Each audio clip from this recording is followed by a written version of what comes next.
தெளிவாக இருக்க வேண்டும் அப்படிங்கிறத அவர் சொல்லுது. திரும்பி அந்த வசனத்தை வாசிக்கலாமே. கண்ணானது மத்தேயு 6:22 இப்படியாக சொல்கிறது, கண்ணானது சரீரத்தின் விளக்காய் இருக்கிறது.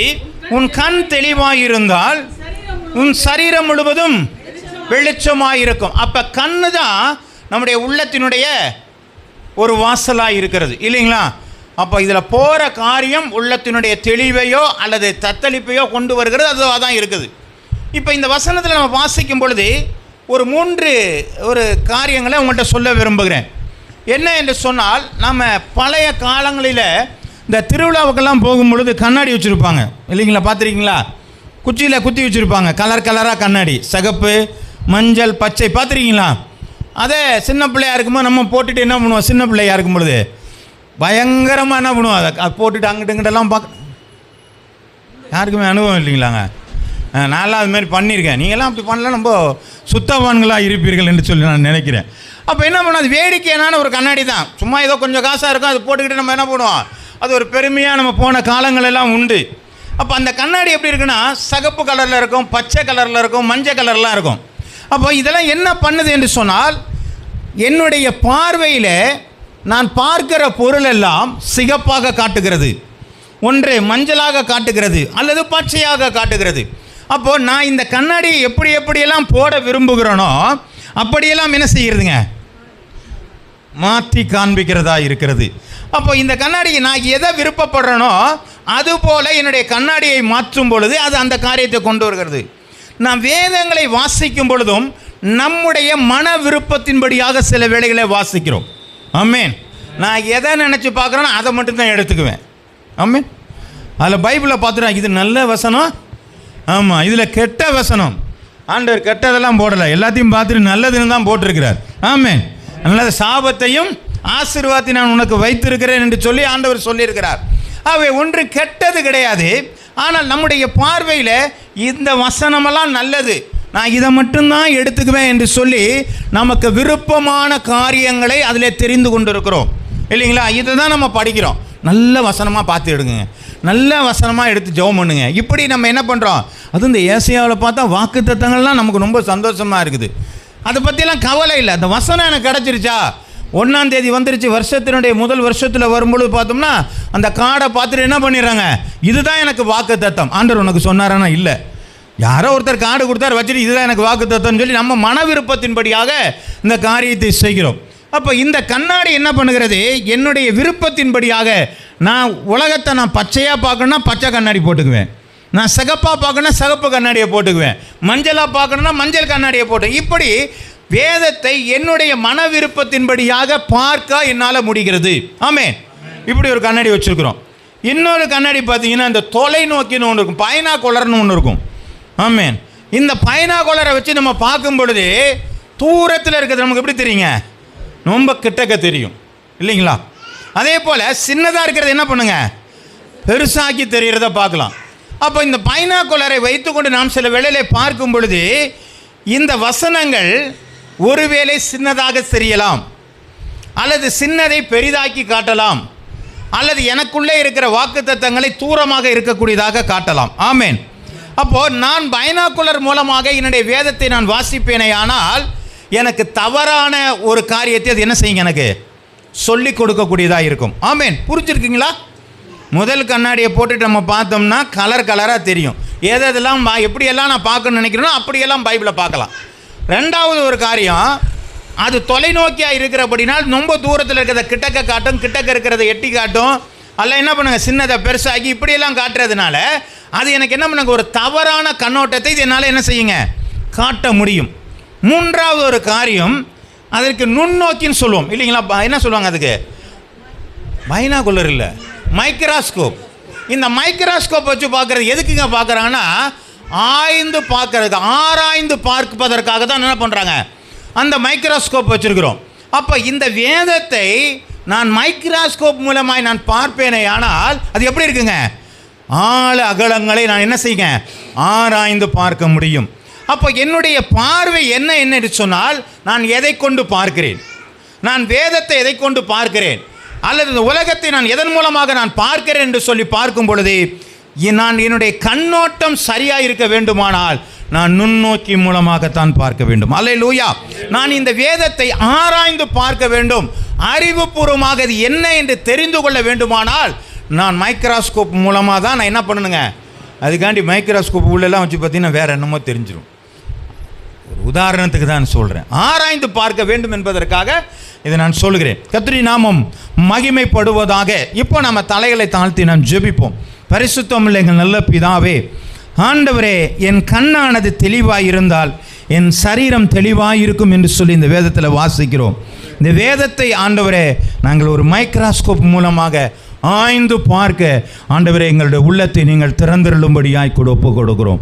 ஆண்டவரே, பிரயோஜனமாக இருக்க உதவி செய்யும். மீட்பர் இயேசுவின் நாமத்தில் ஜெபிக்கிறேன் எங்கள் நல்ல பிதாவே, ஆமென். சோத்திரம். இப்போ வாசிக்கலாம். மத்தேயு எழுதின புத்தகம் 22வது அதிகாரம் 37 40 வசனங்கள் வரை. மத்தேயு 22 37 40. இயேசு அவனை நோக்கி, உன் தேவனாகிய கர்த்தரிடத்தில் உன் முழு இருதயத்தோடும் உன் முழு ஆத்துமாவோடும் உன் முழு மனதோடும் அன்பு கூறுவாயாக. இது முதலாம் பிரதான கட்டளை. வேதத்திலே நியாயப்பிரமாணத்திலே 10 கட்டளைகள் நமக்கு கொடுக்கப்பட்டிருந்தது.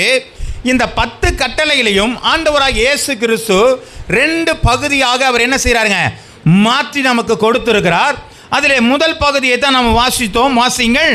இயேசு அவனை நோக்கி, உன் தேவனாகிய கர்த்தரிடத்தில் உன் முழு இருதயத்தோடும் உன் முழு ஆத்துமாவோடும் முழு மனதோடும் அன்பு கூறுவாயாக. இதுவே முதலாம் கற்பனை. அப்போ எல்லாத்தையும் உள்ளடக்கிருச்சு. என்னை அன்றி வேற தேவனை உண்டாக்க வேண்டாம், நமஸ்கரிக்க வேண்டாம், சேவிக்க வேண்டாம், ஓய்வு நாளை ஆசரிப்பாயா, இப்படிப்பட்ட எல்லா காரியத்திலையும் உள்ளடக்கின ஒரு கட்டளையாக மாறி இருக்கிறது. அடுத்து வாசிங்க. இதற்கு ஒப்பனையாக இருக்கிற இரண்டாம் கற்பனை என்னவென்றால், உன்னிடத்தில் அன்பு கூறுவது போல பிறரிடத்திலும் நீ அன்பு கூறுவாயாக என்பதே. இவ்விரண்டு கற்பனைகளும் நியாயப்பிரமாண முழுமையும் தீர்க்க தரிசனங்களும் அடங்கி இருக்கிறது. கர்த்தருடைய நாமம் மகிமைப்படுவதாக. முழு நியாய பிரமாணத்தையும் முழு தீர்க்க தரிசன வேத புத்தகத்தை உள்ளடக்கிய 2 பகுதி தான் 2 கட்டளையாக இருக்கிறது. ஒன்று, நீ என்ன செய்யுங்க, தேவனாகிய கர்த்தரிடத்தில் முழு பலத்தோடும் முழு இருதயத்தோடும் முழு ஆத்துமாவோடும் முழு பலத்தோடும் அவர் என்ன செய்யுங்க, அன்பு கூறணும். 2வது கற்பனை என்னென்று சொன்னால், நீ உன்னிடத்தில் நீ அன்பு கூறுவது போல பிறனிடத்திலும் அன்பு கூறுவாயாக, பிறர் பொருளை இச்சியாது இருப்பாயாக, விபச்சாரம் செய்யாது இருப்பாயாக என்ற போன்ற காரியங்களை 2வது கற்பனைகளாக ஆண்டவர் சொல்லியிருக்கிறதை பார்க்கிறோம். ஹல்லேலூயா. அப்போ முதலிடத்தில் பார்க்குறோம் தேவனிடத்தில் கொடுக்கிற அன்பையும், 2வது காரியம் பிறரிடத்தில் இருக்கிற அன்பையும் பற்றி தான் இந்த 2 கற்பனைகள் சொல்லப்பட்டிருக்கிறது. ஆமென். அப்போ இந்த 2 கட்டளைகளை தான் இந்த நாட்களில் தியானிக்க போகிறோம். இப்போ நம்முடைய விஷன் சரியாக இருக்கணும். ஆமென். நம்ம இஷ்டப்படி கலரெல்லாம் போட்டு பார்க்கக்கூடாது. அதே மாதிரி பைனாக்குலர் பாட்டு எது பெருசாக இருக்கா சின்னதாக இருக்காலாம் பார்க்கக்கூடாது. இப்போ நம்ம என்ன பண்ணுங்க, ஒரு மைக்ரோஸ்கோப் வச்சு தான் நம்ம என்ன பண்ண போகிறோம், கொஞ்சம் கொஞ்சமாக ஆராய்ஞ்சு பார்க்க போகிறோம். சில கஷ்டமான காரியங்கள் நமக்குள்ளே வரலாம். ஆனால் எல்லாவற்றையும் ஆண்டவர் என்ன செய்வாருங்க, ஆமாம், நிறைவாக்கி தருகிறவராக இருக்கிறார். சரி, அப்போ என்ன சொல்கிறோம், நீ தேவனிடத்தில், இப்போ முதல் கற்பனையை மட்டும் நம்ம எடுத்து தியானிக்கும் பொழுது, நீ தேவனிடத்தில் என்ன செய்யுங்க, அன்பு கூறுவாயாக. தேவன் என்கிறது ஒரு வடமொழி சொல் இல்லைங்களா? ஆனால் வேதாகமம் நமக்கு சொல்லுகிற காரியம் என்ன என்று சொன்னால், சிருஷ்டிகர் அல்லது சர்வ வல்லவர் அப்படிங்கிறது தான் தேவன் சொல்லப்பட்டிருக்கிறது. தேவன் யாருங்க? சிருஷ்டிகர், உருவாக்குகிறவர், சர்வ வல்லவர், எல்லாவற்றுக்கும் வல்லமை பொருந்தியவர். இதை பற்றி தான் சொல்லப்பட்டிருக்கிறது. இதை வேதம் எப்படி நமக்கு சொல்லுகிறது என்று சொல்லி பார்த்தால், ஏசாயா எழுதின தீர்க்க தரிசன புஸ்தகம் 40வது அதிகாரம் 25, 26 எடுத்து வாசிக்கும் பொழுது, இப்படி இருக்க என்னை யாருக்கு ஒப்பிடுவீர்கள், எனக்கு யாரை நிகராக்குவீர்கள் என்று பரிசுத்தர் சொல்கிறார். ஏன் கடவுள் பார்த்து சொல்றாரே, என்னை யாருக்குப்பா நிகராக மாற்றுவீங்க, ஆமே, எனக்கு யாரை ஒப்பிடுவீங்க? இன்றைக்கு கடவுளை எதற்குள்ளாக ஒப்பிடுற பார்க்குறாங்க, ஒரு ஃபோட்டோ ஃப்ரேமுக்குள்ளே ஒப்படைக்க பார்க்குறாங்க. ஒரு ஃபோட்டோ ஃப்ரேமுக்குள்ளார கடவுளை வச்சு என்ன பண்ணுறாங்க, இதுதான் கடவுள், இதுக்குள்ளே தான் கடவுள் இருக்கிறாரு. அல்லது ஒரு சிலையை வைத்து அதுக்குள்ளே தான் கடவுள் இருக்கிறார் அப்படி என்று சொல்லி சிலைக்குள்ளாக கடவுளை எதிர்பார்த்துட்டு இருக்கிறோம். ஆனால் ஆண்டவர் சொல்லியிருக்கிறார், என்னை யாருக்கு ஒப்பிடுவீர்கள், எனக்கு யாரை நிகராக்குவீர்கள்? எனக்கு ஈக்குவலாக எதைப்பா கொண்டு வருவ? ஆமென். ஆண்டவருக்கு நிகராக எதையும் என்ன செய்ய முடியாதுங்க, கொண்டு வர முடியாது என்று சொல்லப்பட்டிருக்கிறது என்று யார் சொல்றாருங்க? பரிசுத்தர் சொல்கிறார். கர்த்தருடைய நாமம் மகிமைப்படுவதாக. வாசிங்க தொடர்ந்து. உங்கள் கண்களை ஏறெடுத்து பாடுங்கள், அவர்களை சிருஷ்டித்தவர் யார்? அவைகளை சேனையை இலக்கத்திட்டதாக புறப்பட பண்ணி அவர் எல்லாம் பேர் பேராக அழைக்கிறவராமே. அவருடைய மகா பலத்தினாலும் அவருடைய மகா வல்லமையினாலும் அவைகள் ஒன்றும் குறையாமல் இருக்கிறது. எல்லாவற்றையும் சிருஷ்டித்தவர் அந்த பரிசுத்தர். ஆமென். அவருக்கு நிகராக எதையுமே என்ன செய்ய முடியாது, கொண்டு போக முடியாது என்று சொல்லி ஆண்டவரே சொல்கிறார். ஏசாயா எழுதின தீர்க்க தரிசன புஸ்தகம் 45வது அதிகாரம் 6வது வசனம், என்னை தவிர ஒருவரும் சூரியன் உதிக்கிற திசையிலும் அது அஸ்தமிக்கிற திசையிலும் அறியப்படும்படிக்கு நீ என்னை அறியாது இருந்தும் நான் உன்னை இடைக்கட்டி கட்டினேன், நானே கர்த்தர், வேறொருவர் இல்லை. ஆமென். ஆண்டவர் சொல்ற, நான் தான்ப்பா கர்த்தர், என்னை எல்லாம் உனக்கு யார் இல்லை? ஆமென். சொல்றீங்களா? அப்படி நான் சொல்றது புரியுங்களா? ஆண்டவர் சொல்றாரு, நான் தான் கர்த்தர், என்னை தவிர. ஆமா, வேற யாரும் இருக்கா? இல்லைங்க, வேற இல்லை இல்லை. தொடர்ந்து பார்த்தால் தெரிந்துவிடும். சரி, வாசிக்கலாம். ஏசாயா எழுதின புஸ்தகம் 45:12, நான் பூமியை உண்டு பண்ணி நானே அதன் மேல் இருக்கிற மனுஷனை சிருஷ்டித்தேன், என் கரங்கள் வானங்களை விரித்தன, அவைகளின் சர்வ சேனைகளையும் நான் கட்டளையிட்டேன். அப்போ மனுஷனை உண்டாக்குனது யாருங்க? என்னங்க? ஆமாம், மனுஷனை உண்டாக்குனது யாருங்க? தேவன். சரி, எல்லாத்தையும் உண்டாக்குனவர் அவர் தேவன். அதை தான் அவர் சொல்லிக்கிட்டு இருக்கிறார். வாசிக்கலாம். நெகேமியா எழுதின புஸ்தகம் 9வது அதிகாரம் 6வது வசனம், நீர் ஒருவரே கர்த்தர், நீர் வானங்களையும் வானாதி வானங்களையும் அவைகளுடைய சர்வ சேனைகளையும் பூமியில் உள்ள அதிலுள்ள எல்லாவற்றையும் சமுத்திரங்களையும் அவைகளுள்ள எல்லாவற்றையும் உண்டாக்கினீர், அவைகளை எல்லாம் நீர் காப்பாற்றுகிறீர், வான சேனைகள் உம்மை. இப்போ எல்லாத்தையும் உண்டாக்குனவர் யாருங்க? கர்த்தர். அதையெல்லாம் காப்பாற்றுற யாருங்க? கர்த்தர். அப்படி யார் வாழ்த்துறாங்க? யார் வாழ்த்துறா? வான சேனைகள். வான சேனைகள்லாம் யாரு? தூதர்கள் வாழ்த்துக்கிறார்கள். புரியுதுங்களா? அப்ப எல்லாத்தையும் உண்டாக்குனவர் அவர் தான், எல்லாத்தையும் பாதுகாக்கிறவர் தான். அப்படி என்று சொல்லி வான தூதர்கள்லாம் என்ன பண்றாங்க? ஆமா, ஆண்டவரை வாழ்த்துகிறார்கள். அப்போ கர்த்தருடைய மகத்துவம் எவ்வளவு பெரிது என்று சொல்லி ஆண்டவரே என்ன செய்கிறாருங்க? சொல்கிறதை பார்க்கிறோம். ஆமென். நான் புரியுதா இல்லையாங்க? ஆமென். நான் சொல்றது புரியுதா இல்லைங்களா? தன்னை பற்றி கடவுள் தானே சொல்கிறார். என்னை பற்றி தெரியணும்னா எனக்கு அறிமுகமானவங்க சொன்னால் தான் தெரியும், இல்லைங்களா? இல்லைன்னா புதிதாக வந்தவர்கள் தெரியாதுங்க, தெரியாது. அப்போ புதிதாக வந்தவர்கள் யார் சொல்கிறாங்க? செல்ஃப் இன்ட்ரடியூஷன் பண்ணிக்கணும். நானே என்னை என்ன செய்யணும்? அறிமுகப்படுத்திக்கணும். உலகத்தில் எல்லாத்தையும் ஆண்டவர் தான் உண்டாக்குனார். ஆகவே அவங்களுக்கு ஆண்டவரை பற்றின அறிவு இல்லை. அதனால இவர் ஆண்டவர் என்ன செய்கிறாங்க? தன்னைத்தானே அவர் நமக்காக அறிமுகப்படுத்தி கொண்டிருக்கிறார். எப்படி அறிமுகப்படுத்தி? நான் தான் எல்லாத்தையும் உண்டாக்குனவர், என்னை எல்லாமே தேவன் இல்லை, எல்லாமே நான் காப்பாற்றுகிறது நான் தான் என்று சொல்லி அவர் தன்னை செல்ஃப் இன்ட்ரோடியூஸ் பண்ணி கொண்டிருக்கிறார். ஆமென். கர்த்தருடைய நாமம் மகிமைப்படுவதாக. அப்போ இந்த முதலாவது கற்பனையை நாம் பார்க்கும் பொழுது தேவன் யாருன்னு இப்போ தெரிஞ்சிருச்சு, இல்லைங்களா? தேவன் எவ்வளோ இன்னும் டவுட்டாக இருக்குங்களா? ஆமாம், அவர் தான் வல்லமை உள்ளவர், அவர் தான் உருவாக்குனவர். அதில் ஏதாவது டவுட் இருந்துச்சுன்னா நம்மளுடைய விசுவாசத்திற்கே ஏதோ ஒரு கேடு இருக்குன்னு அர்த்தம், இல்லை எங்கேயோ நம்ம விழுந்துட்டோம் அல்லது ஏதோ ஒன்று புரிஞ்சுக்கலன்னு அர்த்தம். அதனால தான் மைக்ரோஸ்கோப் வச்சு பாருங்கன்னு சொன்னேன். கர்த்தருடைய நாமம் மகிமைப்படுவதாக.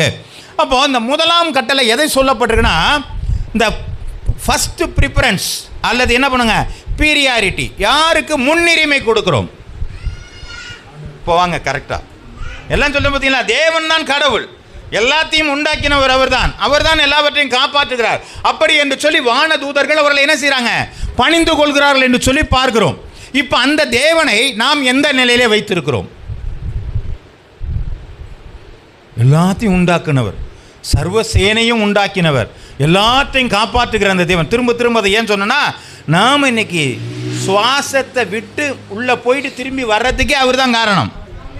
ஆமென். கர்த்தருடைய நாம மகிமை. அப்படி இருக்கிற ஒரு தேவனை நான் எப்படியாக வைத்திருக்கிறோம், அவருக்கு எந்த அளவிற்கு நான் முன்னுரிமை கொடுக்கிறோம். சரி, நம்ம தேவனுடைய கர்த்தரிடத்தில் அந்த வசனத்தை வாசிக்கலாம். முதல் கற்பனை, தேவனாகிய கர்த்தரிடத்தில் உன் முழு இருதயத்தோடும் உன் முழு ஆத்துமாவோடும் உன் முழு மனதோடும் என்ன செய்வாயாக. ஆமாம், இதை சொல்லியாச்சுங்க. ஆனால் நான் எப்படி இருக்கிறேன் அப்படின்னு சொன்னால், எரேமியா 32:33 வாசிங்க. எரேமியா 32:33. முகத்தை அல்ல முதுகை எனக்கு காட்டினார்கள், ஏற்கனவே நான் அவர்களுக்கு உபதேசித்தும் அவர்கள் புத்தியை ஏற்றுக்கொள்ள செவி கொடாது போனார்கள். புரியுதுங்களா? திரும்பி வாசிங்க. முகத்தை அல்ல முதுகை எனக்கு காட்டினார்கள், ஏற்கனவே நான் அவர்களுக்கு உபதேசித்தும் அவர்கள் புத்தி செவி கொடாமல் போனார்கள். ஆமென். கர்த்தருடைய நாம மகிமை. என்ன சொல்லுதுங்கிறது உங்களுக்கு புரியுதுங்களா? நான் ஆண்டவர் இங்கே இருக்கிறான்னு சொன்னால், நான் ஆண்டவரை பார்த்துக்கிட்டு இருக்கிறேன், நான் ஆண்டவர்கிட்ட பேசணும். ஆனால் நான் என்ன பண்ணுறேன், நான் அவரை பார்க்காதபடிக்கு, அவருக்கு பீரியாரிட்டி கொடுக்காதபடிக்கு, அவருக்கு முன்னுரிமை கொடுக்காதபடிக்கு நான் இப்படி பார்க்க வேண்டிய நான் திரும்பி என்னோடு கூட இருக்கிற காரியத்தை பார்க்க ஆரம்பித்து விட்டிருக்கிறேன். ஆமென். புரியுதுங்களா? நம்ம எல்லாம் இந்த பக்கம் தான் இப்போ திரும்பி நிற்கிறோம், இங்கே தான் ஆண்டவரை பார்த்துட்டு இருக்கிறோம். ஆனால் நான் ஆண்டவரை பார்க்காதபடிக்கு என்னோடு கூட இருக்கிற காரியத்தை நான் பார்க்கிறபடினால்தான் என்னுடைய வாழ்க்கையில் கர்த்தருக்கு கனம் குறைவாக நாம் கொடுக்க ஆரம்பிக்கிறோம். இப்போ திரும்பி இந்த வசனத்தை வாசிங்கம்மா. எனக்கு முகத்தை அல்ல முதுகை காட்டினார்கள், உபதேசித்ததை செவி கொடாம போன. நான் சொன்ன காரியத்தை தேவனை முன்குறிப்பா, தேவனை முன்னிலைமைப்படுத்தி பாருங்க. அதனால தான் தாவீது சொல்கிறான், கர்த்தரை என் வலது பார்சத்தில் வீற்றிருக்கிறபடினால் நான் அசைக்கப்படுவதில்லை, என் முன்னிறுத்தி இருக்கிறேன். அப்போ யாரை முன்னிறுத்தி இருக்கிறான்னா, கடவுளை முன்னிறுத்திருக்கிறான். ஆனால் நான் கடவுளை பார்க்க வேண்டிய நாம் எனக்குள்ளாக இருக்கிற என்னோடு கூட இருக்கிற காரியத்தை நான் பார்க்க ஆரம்பிக்கும் பொழுது கர்த்தருக்கு 2ஆம் இடத்தை நான் கொடுக்க ஆரம்பிக்கிறேன். ஆமென். அது எப்படி, அதுதான் நம்ம பார்க்க போகிறோம். வாசிக்கலாம். நமக்கு பணம் தேவையா அப்படின்னு பார்த்தா பணம். ஆமாம், வாசிக்கலாம். பிரசங்கி எழுதின புஸ்தகம் 10:19 வசனம். பிரசங்கி 10:19. விருந்து சந்தோஷத்திற்கென்று செய்யப்படும், திராட்சரசம் ஜீவனோடு களிப்பாக்கும், பணமோ எல்லாவற்றுக்கும் உதவும். பணம் எல்லாத்துக்கும் தேவையா இல்லைங்க? ஒருத்தருக்கும் தேவையில்லைன்னு நினைக்கிறேன். இப்போ தேவையில்லாத கொடுத்து விடுங்கள். அதுக்கும் சத்தம் இல்லையா? நீங்கள் கதை கேட்கும் பொழுது பார்த்துருக்கோம்ல, சொன்னால் தான் அடுத்த கதை என்ன செய்யுங்க. ஆமாம், சொல்ல வரும். நீங்கள் ஆமேன் போட்டால் தான் அடுத்தது நமக்கும் என்ன இருக்குங்க. எல்லாம் உயிரோடு தான் இருக்கிறார்கள், 3ஆம் 4ஆம் வானவெல்லாம் அங்கே சில போகலைங்கிறது எனக்கும் கொஞ்சம் ஐடியா வரும். புரியுதுங்களா? சரி, ஓகே. அப்போ எல்லாத்துக்கும் பணம் தேவை தான். எந்த ஒரு பொருள் வாங்குறா இருந்தாலும், எந்த ஒரு காரியம் செய்கிறா இருந்தாலும் பணம் தேவைதான். ஆனால் பணம் தேவன் அல்ல. ஆமென். இதுதான் வேதம் சொல்கிறது. பணம் தேவன் அல்ல. நம்ம பணத்தை ரொம்ப போத்துக்கிறோம். ஐயோ பணம் இருந்தால் போதுங்க, எது இருந்தாலும் பரவாயில்ல. இல்லை, பணம் தேவன் அல்ல. ஒன்று வாசிக்கலாம். நீதிமொழிகள் 10:22 எடுத்து வாசிங்க.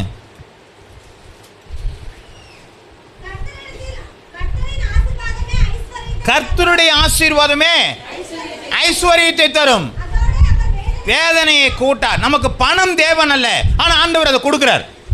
அதனால தான் சொல்றாரு, எதுக்குமே அது என்ன செய்கிற பணம் நமக்கு தேவையாக இருக்கிறது. ஆனால் நான் சொன்ன காரியத்தை கொஞ்சம் திரும்பி யோசிங்க. நான் தேவனை பார்க்காதபடிக்கு என் முதுகை ஆண்டவருக்கு காட்டிக்கொண்டு எனக்கு பின்னாக இருக்கிற பணத்தை நான் தேவனாக ஏற்றுக்கொள்கிறேன். இங்கே தான் பிரச்சனையே ஆரம்பிச்சு. முதல் கட்டணம் நம்ம மாறுறது எங்கன்னா, பணத்தை தேட ஆரம்பிக்கிறோம். நமக்கு பணம் தேவையான, ஆமாம் தேவை. பணத்தை ஆண்டவர் கொடுப்பாருன்னா, ஆமாம் கர்த்தருடைய ஆசீர்வாதமே நமக்கு ஐஸ்வர்யத்தை தரும். பணம் கொடுக்காம ஒரு நாள் ஆண்டவர் நம்மளை என்ன செய்ய மாட்டார், ஏமாற்ற மாட்டார். ஏன் என்று சொன்னால், நம்மளை தெரிந்து கொண்ட தேவன் உண்மை உள்ளவராகவே இருக்கிறார். அல்லேலூயா. ஆண்டவர் அழைத்து கானான் தேசத்திற்கு கூட்டிக் கொண்டு போகிற எகிப்திய ஜனங்களுக்கு, இஸ்ரவேல் ஜனங்களுக்கு காடைகளை கொடுத்த தேவன், மன்னாவை கொடுத்த தேவன், தண்ணீரை கொடுத்த தேவன் உங்களுக்கும் எனக்கும் கொடுக்க மாட்டாரா? ஆமா, இந்த கானானுடைய வனாந்தர யாத்திரை தான் நம்ம போயிட்டு இருக்கிறோம். கர்த்தருடைய நாமம் மகிமைப்படுவதாக. வாசிக்கலாம் 1 தீமோத்தேயு எழுதின புத்தகம் 6வது அதிகாரம் 10வது வசனம். 1 தீமோத்தேயு 6:10. பண்ண ஆசை எல்லா தீமைக்கும் வேறாய் இருக்கிறது. சிலர் அதை இச்சித்து விசுவாசத்தை விட்டு வழுவி அநேக வேதனைகளால் தங்களை உருவ குத்திக் கொள்கிறார்கள். ஆமென்.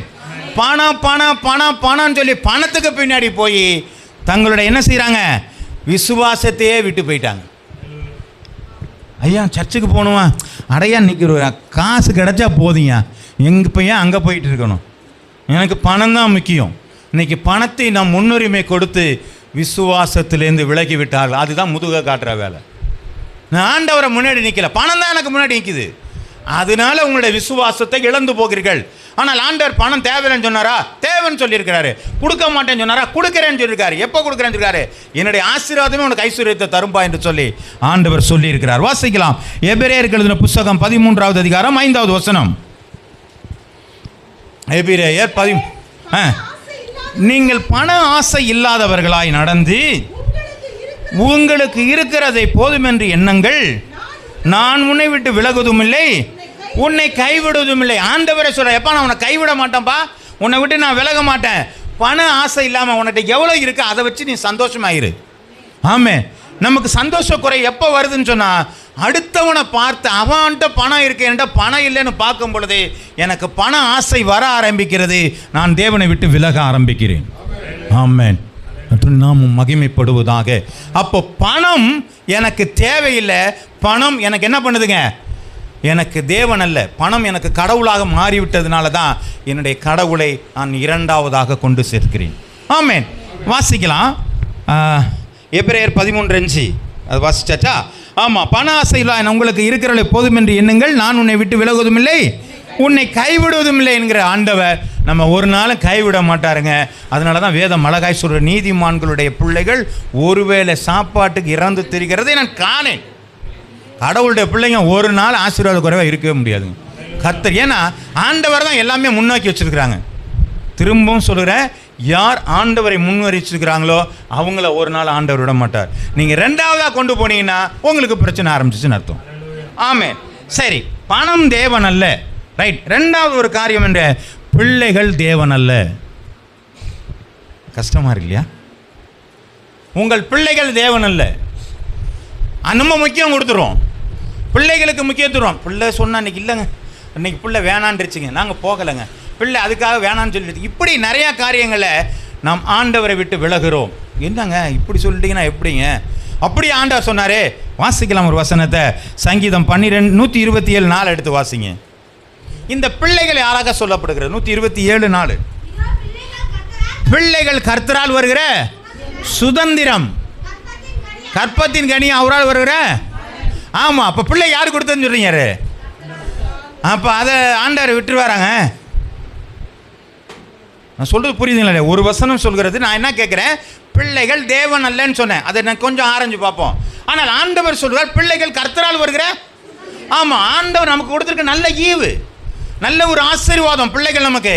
ஆனால் அது தேவன் அல்ல. ஏங்க இதை சொல்கிறீங்க? வாசிக்கலாம் 1 சாமுவேலுக்கு எழுதின புத்தகம் 2வது அதிகாரம் 29வது வசனம். ஏன் தேவன் அல்ல என்கிற காரியத்தை கொண்டு வருகிறது. 2:29. 1 சாமுவேல். என் வாசஸ்தலத்திலே செலுத்தும்படி நான் கட்டளையிட்ட என் பலியையும் என் காணிக்கையும் நீங்கள் உதைப்பானேன். என் ஜனமாகிய இஸ்ரவேலின் காணிக்கையெல்லாம் பிரதானமாவைகளை கொண்டு உங்களை கொழுக்கம் பண்ணும்படிக்கு நீ என்னை பார்க்கிலும் உன் குமாரனை. கர்த்தர் கட்டளை கொடுத்துருக்கிறாரு, காணிக்கை ஆலயத்தில் கொண்டு வரணும். ஏலி என்ன பண்ணுறாரு? அவங்க பையனுங்க சரியில்லை, ஆசாரியாக இருக்க ஏலியோடைய பிள்ளைங்க சரியில்லை. இப்போ அவன் செய்கிற தவறெல்லாம் பார்த்து இவர் எப்படி இருக்கிறாருங்க? கண்டுங்காணாத மாதிரி இருக்கிறாரு. அதை தான் சொன்னேன், பிள்ளைகள் தேவன் அல்லன்னு சொல்லி. நான் கண்டும் காணாமல் போனேன்னா என்ன அர்த்தம்னா, நான் ஆண்டவரை விட்டு என் பிள்ளையை மட்டும் மதிக்கிறேன். புரியுதா? இப்போ என்ன சொல்கிறேன்னா, என் பிள்ளை தப்பு பண்ணிட்டானா கண்டு காணாமல் இருந்தானே என்ன அர்த்தம்? ஆண்டவர் சொல்கிறார் இது செய்யக்கூடாதுன்னு சொல்கிறாரு. என் பிள்ளை செஞ்சால் நான் என்ன பண்ணுறேன்? கண்டு காணாமல் இருந்துட்டேன்னு என்ன அர்த்தம்? அப்போ அவரை காட்டிலும் இந்த பையனை என்ன பண்ணிட்டேன்? தேவனாக மாற்றுகிறேன். புரியுதா? புரியலையா? ஆமாம். அப்போ என்ன நடந்தது? அவனுடைய எல்லா வாலிபரோடைய அவங்களுடைய குடும்பம் என்ன செஞ்சுங்க? சாபங்கள் உண்டானது என்று சொல்லி பார்க்குறோம். இப்போ பிள்ளைய தேவனான்னு சொன்னால் பிள்ளைகளை கண்டு காணாமல் அப்படியே வளர்க்குற ஒரு காரியத்தை தான் அவர்களுக்கு பிரியமாக என்னுடைய வாழ்க்கை அமையுமானால் நான் தேவனை விட்டு விலகிறேன். அதனால தான் ஆண்டவர் சொல்கிறார், நிறையா சொல்கிறார், பிள்ளைகளை வளர்க்கும் பொழுது எப்படி இருக்கணுங்கிறாரு. உன் பிள்ளையை என்ன பண்ணுங்க? பிரம்பை கையாடாதவன் பிள்ளைக்கு பகைஞனாகிறான். அப்போ எப்படி நல்லா அப்போ அந்த மாதிரிலாம் ஆண்டவர் சொல்லி கொடுத்துருக்கா. எதுக்கு? நீ அவனை தேவனாக நீ மாற்றிடக்கூடாதுங்கிறதுக்காண்டே சொல்லி வச்சிருக்கிறாரு. நீ கடவுளை பாருப்பா. அநேக இடங்களில் நான் வேதத்தில் பார்க்கும்பொழுது அது உன் பிள்ளைகளுக்காக நீ என்ன பண்ணி எழுதி வை, உன் பிள்ளைகளுக்கு வாசித்து சொல்லிக் கொடு அப்படின்னு சொல்லி அநேக இடத்துல வேதத்தில் சொல்லப்பட்டிருக்கிறத பார்க்குறோம். ஆமேன். அப்போ பிள்ளைகள் தேவனாக எப்பொழுது மாறுகிறார்கள்? அவருடைய தவறுகளை, ஆண்டவருக்கு பிரியமில்லாத கட்டளைகளை அவர்கள் நிறைவேற்றும் பொழுது கண்டும் காணாமல் இருப்போமானால் அது தேவனை அல்ல, அவர்களை நாம் பிரியப்படுத்துகிறவர்களாக மாறிவிடுகிறோம். ஆமாம். அதுதான் நான் தேவன் அல்ல என்று சொல்கிற ஒரு காரியத்தை நான் சொல்கிறத பார்க்குறோம். கர்த்தருடைய நாமம் மகிமைப்படுவதாக. சரி, இன்னொரு வசனத்தை கூட நாம் வாசிக்கலாம். குமாரனை மதிப்பானேன். இப்போ இன்னொன்று பார்த்தீங்கன்னா, அடுத்து பிள்ளைகள் தேவன் அல்ல, பணம் தேவன் அல்ல. இப்போ பிள்ளைகள், அப்போ பிள்ளைகளை மதிக்கக்கூடாதுன்னு சொல்லலை, வளர்க்கக்கூடாதுன்னு சொல்லலை, அதெல்லாம் சொல்லலை. பிள்ளைகளை பேச்சை கேட்டுக்கிட்டு நீ ஆண்டவரை விட்டுறாதேங்கிறாங்க. ரொம்ப பாசங்க என் பிள்ளைங்க அப்படின்னு சொல்லி என்ன பண்ணிடாத, கடவுளை உதைச்சிடாத. பணம் ரொம்ப முக்கியம்னு சொல்லி கடவுளை உதைச்சிடாத, 2ஆம் இடத்துக்கு கொண்டு போயிடாத, அவருக்கு முதுகு காட்டிடாத. புரியுதுங்களா? இங்கே இருக்கிறனா எனக்குள்ளாக இருக்கிற ஒரு காரியத்துக்கு நான் ஒத்து போவனே ஆனால், எனக்கோடு கூட இருக்கிற ஒரு காரியத்தை ஒத்து போவனால் அது தேவனுக்கு நான் முதுகை காட்டுகிறதா இருக்கும். அதனால தான் சொன்னேன், பணம் தேவன் அல்ல, பிள்ளைகள் தேவன் அல்ல. 3வது காரியம், மனைவி தேவன் அல்ல. வாசிப்போம். மனைவி தேவன் அல்லவா? நீதிமொழிகள் 19:14 எடுத்து வாசிங்க. வீடும் சுதந்திரம், புத்தியுள்ள மனைவியோ. மனைவி என்ன சொல்றாருங்க? கர்த்தர் அருளும் ஈவு. ஆனால் அது தேவன் அல்ல. பிள்ளைங்க எப்படி கர்த்தர் உங்களுக்கு சுதந்திரமாக கொடுத்தாரோ, மனைவி உங்களுக்கு ஒரு நல்ல ஈவா என்ன பண்ணிருக்காருங்க? மனைவியை கொடுத்துருக்காரு. ஆனால் அவங்க என்ன செய்யலைங்க? அவர்கள் தேவன் அல்ல. ஏன்? நீங்கள் வாசிங்க, ஆதியாகமம் புஸ்தகம் 3வது அதிகாரம் 17. பின்பு அவன் நீ உன் மனைவியின் வார்த்தைக்கு செவி கொடுத்து புசிக்க வேண்டாம் என்று நான் உனக்கு விலக்கின விருட்சகத்தின் கனியை புசித்ததாலே பூமி உன் நிமித்தம். அப்போ ஆண்டவர் சொன்ன வார்த்தைக்கு முதுக காட்டிட்டு மனைவி சொன்னதை கேட்டுக்கிட்டு சாப்பிட்டாச்சு. இப்போ யார் தேவனாக இருக்கிறா? மனைவி தேவனாக இருக்கிறாங்க. அதை தான் சொல்கிறேன், மனைவி தேவன் அல்ல, ஆனால் கர்த்தர் கொடுத்த ஈவு தான். புத்தியுள்ள ஸ்திரியோ தன் வீட்டை. அப்போ இருக்குது, அதுலேயும் இருக்குது, வசனங்கள்லாம் இருக்குது. ஆனால் எப்பொழுது மனைவி தவறான ஒரு காரியத்தை சொல்லுகிறார்களோ, ஆண்டவருக்கு பிரியமில்லாத ஒரு காரியத்தை சொல்கிறாரோ, என்னங்க கணவன் மனைவியை மட்டும் சொன்னால் நல்லதா? மனைவி தேவன் அல்ல, கணவன் மட்டும் தேவனாக இருக்கலாமா? வாசிச்சிருவோம் அதையும். சங்கீதம் நீதிமொழிகள் 1 ராஜாக்கள் 21:7 வாசிங்க. 1 ராஜாக்கள் 21:7.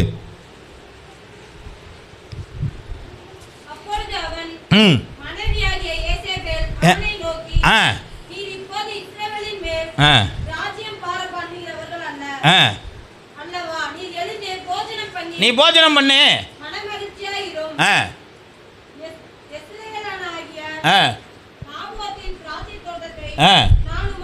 நான் உமக்கு கொடுப்பேன். அவன் கொடுக்க மாட்டேங்கிறான். இந்த மாதிரி என்ன செய்யுங்க, நான் உனக்கு கொடுக்குறேன் அப்படின்னா என்னாச்சுங்க? நான் பார்த்தா கொண்டுட்டாச்சு. அப்போ நான் பார்த்தா கொன்னதுனால என்னாச்சு? குடும்பத்தில் சாபம் வந்துருச்சு. இப்போ யார் கணவனை இவர் யார் என்ன பண்ணிட்டா? கணவன் விருப்பப்பட்டார். என்ன கணவன் விருப்பப்பட்டார்? ரொம்ப அழகான ஒரு விருப்பப்பட்டார். என்னருங்க? திராட்சை தோட்டத்தை. ஆமாம், திராட்சை தோட்டம் 25 வருஷத்துக்கு வரும். கீரை ஒரு 10 நாள் ஒரு நாள் தான் முடிஞ்சு போச்சு கதை. இதுக்கு ஆசைப்படுறான். ஒரு 25 வருஷம் பலன் கொடுக்குற ஒரு திராட்சை தோட்டத்தை அற்பமான 10 நாளில் முடிக்கக்கூடிய ஒரு கீரை கொள்ளையாக மாற்றினா அவன் விருப்பப்படுறான். அதை நிறைவேற்றும்படியாக என்ன பண்ணுறாங்க? அந்த கணவனுடைய வார்த்தையை கேட்டு ஒரு கொலை செய்கிறாள், சாபமாக மாறுகிறது. ஆமே. அப்போ கணவனும் தேவன் அல்ல, மனைவியும் தேவன் அல்ல. அதனால் அவங்க ரெண்டு பேரும் சண்டை போட்டுட்டு இருங்கலாம் சொல்லலை, நல்ல ஈவுகள் தான் சொல்லியிருக்கிறாரு. மனிதன் தனிமையாக இருப்பது நல்லதில்லைன்னு சொல்லி துணையை படைச்சிருக்கிறாரு. ஆனால் தேவனுக்கு முன்குறிக்கிறவர்கள் இல்லைங்களா? 128வது சங்கீதம் என்ன சொல்லியிருக்குங்க? முதல்ல அதான போட்டிருக்கா? அதை சொல்லுங்க. கர்த்தருக்கு பயந்து அவர் வழியில் நடக்கிறவன் எவனோ. அப்ப யாரு கடவுளுக்கு முன்னுரிமை கொடுக்கிற குடும்பமோ அது ஆசீர்வாதம் சொல்லியிருக்கு. ஆனால் கடவுளுக்கு முன்னுரிமை கொடுக்காது, மனைவிக்கு முன்னுரிமையோ கணவனுக்கு முன்னுரிமையோ கொடுத்து ஆண்டவரை 2ஆம் தரத்திலே கொண்டு போகும் பொழுது அது நமக்கு சாபமாய் மாறுகிறது. அதனால தான் அவங்க தேவன் அல்லன்னு சொன்னேன். பிரியமாக இருக்கக்கூடாதுன்னு சொல்லலை, நேசிக்க கூடாதுன்னு சொல்லலை, நேசித்து தான் இருக்க வேண்டும் என்று சொல்லி வேதம் சொல்கிறது. ஆமே ஆமாம் இல்லைங்களா? கர்த்தர் சபையை நேசிக்கிறது போல உன் மனைவியே நேசி. கர்த்தர் எப்படி சபை எப்படி கீழ்ப்படுகிறது அதே மாதிரி என்ன பண்ணுங்க, உன் கணவனுக்கு புருஷனுக்கு என்ன பண்ணுங்க, கீழ்ப்படிங்க அப்படின்லாம் சொல்லியிருக்கிறத நம்ம பார்க்குறோம். கர்த்தருடைய நாம மகிமைப்படுவதாக. ஆகவே அவர்களை ஆராதிக்கிறதோ அவர்களை சேவிக்கிறதோ அல்லது அவர்களுக்காக பணிவிடை செய்கிறதோ அவர்களை நேசிக்கிற காரியங்களோ தவறல்ல. ஆனால் அவர்களையே தேவனாக மாற்றிக்கொள்வது. எங்கள் வீட்டுக்காரமனைக்கு போவேனான்னு சொல்லிடுச்சு, அதனால் நான் போகலைங்க, இங்கே தான் தவறு பண்ணுறேன். எங்கள் வீட்டுக்கார் வேணாங்க, இன்றைக்கி ஒரு நாள் வீட்டில் ஃப்ரீயாக இருந்துருவோமே, இன்றைக்கி ஒரு நாள் ஹாலிடே விட்டுருவோமே சர்ச்சுக்குன்னு சொன்னான்னா தப்பு. அப்போ இங்கே யாரோ ஒரு இடத்துல பேச்சு மாறும்பொழுது தான் யாரையோ ஒருத்தரை தேவனாய் மாற்றி விடுகிறோம். ஆகவே நீங்கள் ஆண்டவருக்கு முதுகை காட்டுகிறபடினால் அது சாபமாக இருக்கிறது. அது என்ன செய்கிறாங்க? முதலாவது பிரதான கட்டளையை நாம் கீழ்ப்படியாமல் மாறிவிடுகிறோம். இதை தான் ஆண்டவர் சொல்கிறார். சரி, அடுத்து ஒரு காரியம் பாருங்கள். வேலை தேவன் அல்ல, செய்யும் தொழிலே அப்படின்னு உலகம் சொல்கிறாங்க. உங்கள் வேலை என்ன இல்லைங்க, அது தேவன் இல்லை. ஏங்க, அது உங்களுக்காக கொடுக்கப்பட்ட ஒரு பணி. ஆண்டவர் சொல்லுகிறாரு, நீ நெத்தியில் வேர்வை சிந்தி தான் நீ சாப்பிடணும்னு சொல்லியிருக்கிறார். அதனால் வேலை ஆண்டவர் ஆசீர்வதிக்கிறார். நம்ம வாசிக்கலாமா? அதை உபாகமம் எழுதின புஸ்தகம் 28:12 எடுத்து வாசிங்க.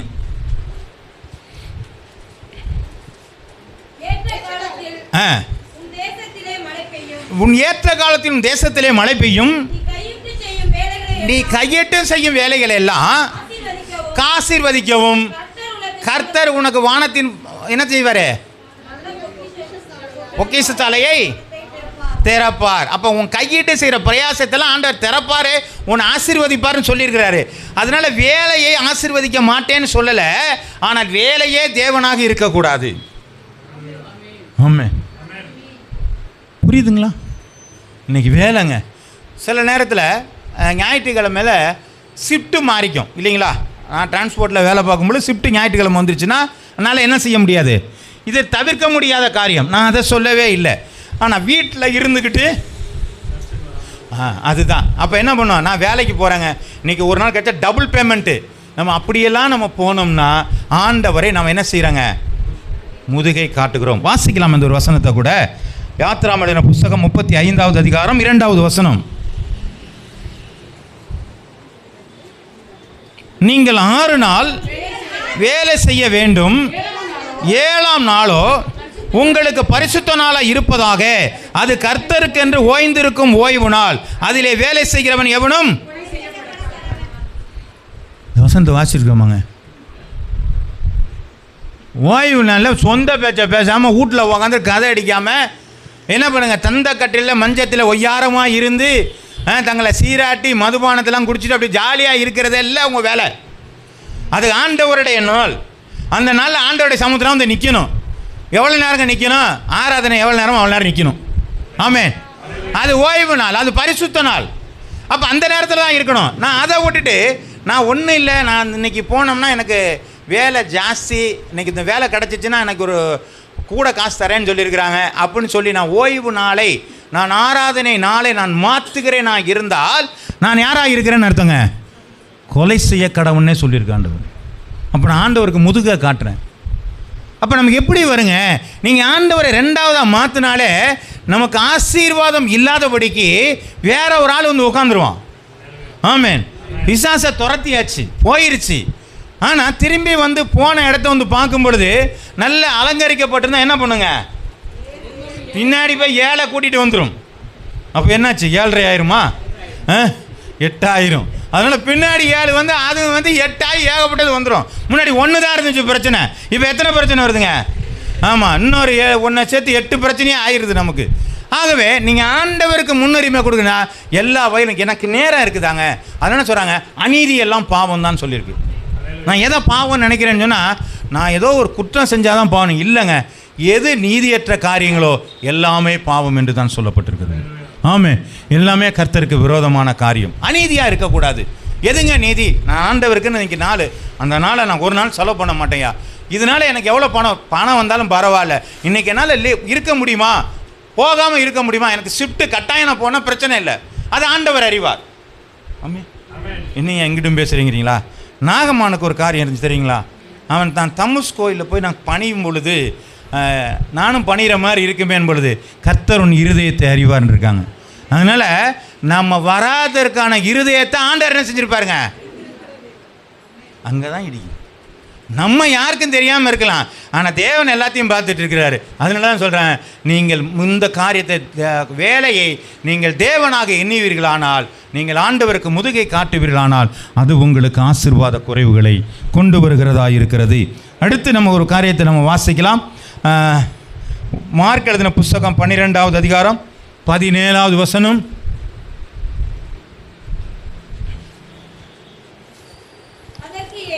அதற்கு இயேசு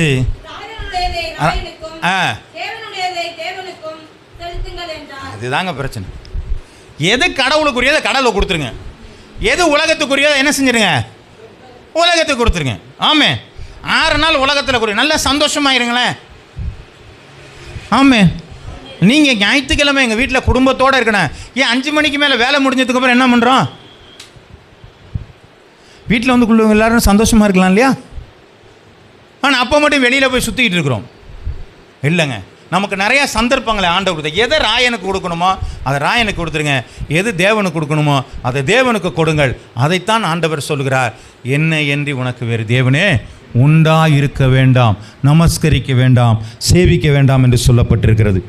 நம்முடைய பராக்கிரமங்கள் அது தேவன் அல்ல. என்னுடைய பயங்கரமான பராக்கிரமம், என்னுடைய பெருமை எப்படி இருக்குது தெரியுமா அப்படிங்கிறது, என்னுடைய பெருமையான ஆக்டிவிட்டீஸ். நான் நல்லா படிச்சிருக்கிறேன், நான் எவ்வளோ பெருமையானது, எனக்கு வசதி வாய்ப்பு இருக்குது தெரியுமா. என்னுடைய பராக்கிரமங்கள், என்னுடைய பெருமைக்குரிய காரியங்கள் அது தேவன் அல்ல. அதை பார்த்துட்டு நம்ம என்ன பண்ணுறாங்க, நான் பெருமையாக நினைக்கிற காரியங்கள். வாசிக்கலாம், செப்பனியா 3:20 எடுத்து வாசிங்க. செப்பனியா 3:20. அக்காலத்திலே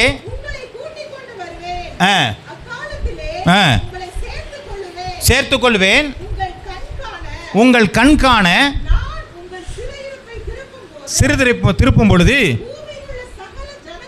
பூமியுள்ள சகல ஜனங்களுக்குள்ளும் உங்களை கீர்த்தியும் புகழ்ச்சியுமா வைப்பேன். யார் கீர்த்தியும் புகழ்ச்சியுமா வைக்கிறாருங்க? ஆண்டவரே நம்மளை கீர்த்தியும் புகழ்ச்சியுமா வைக்கிறாருங்கிறாரு. நான் என்னுடைய உலக பிரகாரமான ஒரு பணத்தை வச்சுக்கிட்டு நான் பெரிய கீர்த்தி இல்லை. நிறைய இன்றைக்கி வசதி வாய்ப்புகள் இருக்கலாம், நல்ல பணக்காரனாக இருக்கலாம், நெஞ்ச நிமித்தி நடக்கலாம், நல்ல BMW காரில் போகலாம், எல்லாம் போகலாம். உங்களுக்கு காசு கொடுக்க போகிறாங்களா? அப்புறம் இதில் என்ன பெருமை இருக்குது? என் வசதி என்னோட தான் வச்சுக்க போகிறேன், நான் யார்ட்டையும் கொடுக்க போகிறது இல்லையே.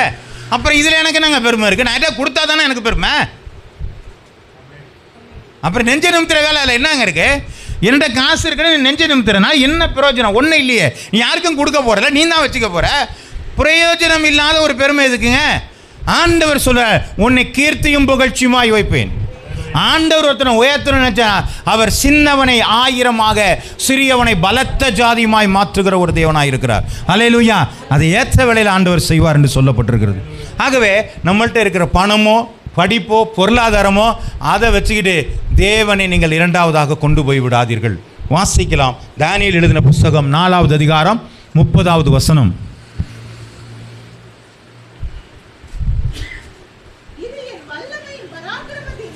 இது வல்லமையின் பராக்கிரமத்தினாலே பிரதாபத்திற்கென்று நான் கட்டின மகா பாபிலோன். நெபுகாத்நேச்சர் என்ன பண்ணாருங்க?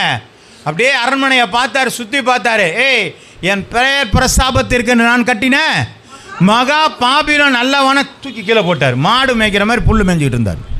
ஆமே, என்னைக்கு நாம் பெருமை போகிறோமோ, தேவனுக்கு மேலாக என்ன உயர்த்துறோமோ அன்னைக்கு அடி விழுவும். ஆமே, பாபேல் கட்டுறதுக்கு முயற்சி செஞ்சாங்க. நாங்கள் வானலாவே உயரத்தை என்ன செய்வாங்க, யாரும் ஒன்றும் பண்ண முடியாதுன்னு சொல்லி அவங்க பாபேல் போகிறத கட்டும்போது என்ன பண்ணுச்சுங்க, பாஷையை மாற்றி போட்டார். டைட்டானிக் கப்பல் கட்டினவன் என்ன சொன்னாங்க, இது எந்த காரியம் இருந்தாலும் தேவன் நினைச்சா கூட ஒன்றும் என்ன செய்ய முடியாது. ஆமாம், ஒன்றும் இதை கீழே கவிழ்க்க முடியாதுண்ணா. ஒரே ட்ராவலில் முடிஞ்சு போச்சு கதை. அது என்னைக்கு ஆண்டவருக்கு முன்பதாக நான் பெருமையை பாராட்டுகிறேனோ அதே போல தான் ஒரு மனுஷன் இருந்தார். அவர் என்ன பண்ணாருங்க, ஆண்டவருக்கு முன்னாடி நான் சிங்காசனத்தில் ஏறுவேன் என்று சொன்னனை பிடிச்சி கீழே தள்ளி விட்டுட்டார். ஆமேன், ஆமேன். வாசிக்கலாமா அதையும்? ஏசாயா 14, 13, 14. ஏசாயா, அதிகாலையின் விடிவெள்ளி மகனாகிய விடிவெள்ளியே, நீ வானத்திலிருந்து விழுந்தாயே, ஜாதிகளை ஈனப்படுத்தினவனே, நீ தலைகள் வழி வெட்டப்பட்டாயே, நான் வானத்துக்கு ஏறுவேன், மேலாக என் சிங்காசனத்தை உயர்த்துவேன், ஆராதனை கூட்டத்தில் பாருங்க, ஆராதனை வருஷத்தில் தேவனை போல நான் மாறுவேன்னு சொன்ன புட்டிச்சு என்ன பண்ணார் அவர் ஆண்டவர், வெட்டப்பட்டு கீழே தள்ளப்பட்டார்கள். நமக்கு என்னைக்கு பெருமை நமக்கு தேவனாக மாறிச்சோ நமக்கு அடி உழுவுதுன்னு அர்த்தம். ஆமே, அதனால் பணம்லாம் இருந்துருச்சு, எனக்கு எல்லாம் எதை பற்றியும் கவலை இல்லை, ஆராதனைக்கு போனானையா அதெல்லாம் ஒன்றும் இல்லை, என்கிட்ட இருக்க காசு இருக்குயா, 2 தலைமுறைக்கு போகுயா, நான்லாம் ஆராதனைக்கு போகணுங்கிற அவசியம் இல்லைன்னா வேறு அருகே கோடாலியானது வைக்கப்பட்டிருக்கிறது. சரி, வாசிக்கலாம். இன்னொன்று கூட, சமுதாயம் தேவன் அல்ல. மக்களை பார்த்துக்கிட்டு இன்றைக்கி ஒரு கல்யாணங்க இல்லைங்களா, இன்றைக்கி ஒரு விசேஷங்க, நாங்கள் அதுக்கெல்லாம் நாங்கள் போகணுங்க அப்படின்னு நினச்சேன்னாருங்க, அது தேவன் அல்ல. 1 சாமுவேல் 15:24. அதுக்கு முன்னாடி சங்கீதம் 118:8 வச்சு வாசிக்கலாமா? 118:8. மனுஷனை நம்புவதை பார்க்கிலும், ஆமாம், நீங்கள் மனுஷனை நம்பாதீங்க, கர்த்தர் மேலே பற்றுதலா வைங்கன்னு சொல்லி வேதம் சொல்கிறது. இப்போ வாசிங்க 1 சாமுவேல் 15:24. அப்பொழுது சவுல் சாமுவேலை நோக்கி, நான் கர்த்தருடைய கட்டளையையும் உம்முடைய வார்த்தைகளையும் மீறினதினாலே பாவம் செய்தேன், நான் ஜனங்களுக்கு பயந்து. இன்னைக்கு ஜனங்களுக்கு பயந்து என்ன செஞ்சிட்டாங்க?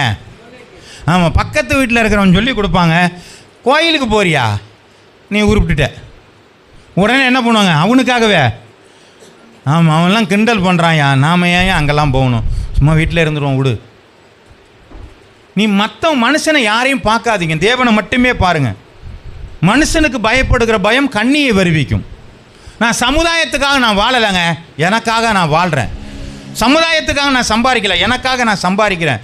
சமுதாயத்துக்காக எனக்கு ஆண்டவர் ஆசீர்வாதம் கூட, எனக்காக ஆண்டவர் ஆசீர்வாதத்தை கொடுத்துருக்கார். அல்லேலூயா. நம்ம சமுதாயத்தை நம்ம தேவனாக மாற்றும் பொழுது, மற்ற ஜனங்களோடு கூட இருக்கும் பொழுது, எல்லாரும் இன்றைக்கி வேடிக்கையாக விளையாட்டாக கொண்டாடிட்டு இருக்கிறாங்க. இன்றைக்கி எங்கள் ஊரில் மாட்டு பந்தயம் நடக்குதுங்க, நாங்கள் போகிறோங்க. எங்கள் ஊரில் திருவிழா நடக்குதுங்க, நாங்கள் போகிறோங்க. ஆராதனை அது வார வாரம் தான் நடக்குது, இது வருஷத்துக்கு ஒரு முறை தான் நடக்குது. சமுதாயத்தோடு நீங்கள் ஓடுவீர்களானால் அவர்களை தேவனாக்கி கொள்வீர்கள்.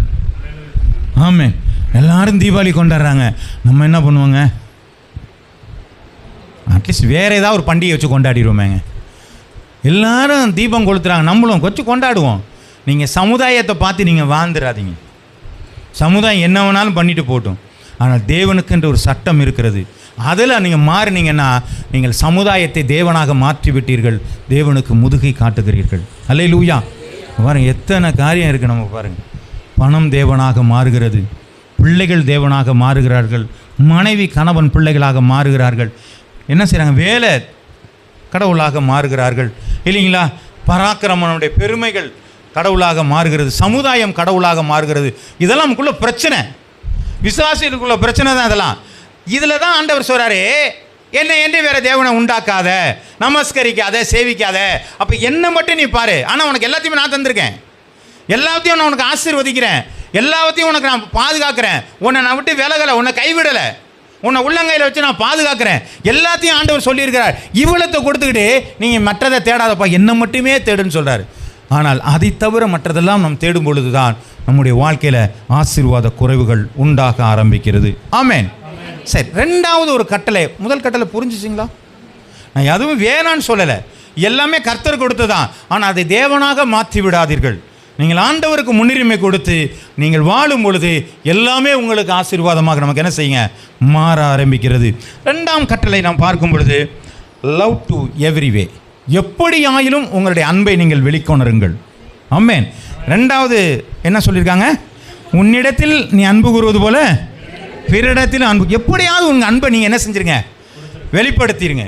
அப்போ நம்ம எதாவது வெளிப்படுத்துகிறோமாங்க, நம்ம அன்பை எப்படியாவது யாருக்காவது கொடுத்துட்றோமாங்க, அங்கேயா கொடுத்துட்றோமா? எப்படிங்க கொடுக்குறது? அதை மத்தேயு எழுதின புத்தகம் 5ஆம் அதிகாரம் 44, 45 சேர்த்து கூட வாசிக்கலாம், ஒன்றும் பிரச்சனை. நான் உங்களுக்கு சொல்லுகிறேன், உன் சத்துருக்களை சிநேகியுங்கள், உங்கள் சபிக்கிறவரை ஆசீர்வதியுங்கள், உங்கள்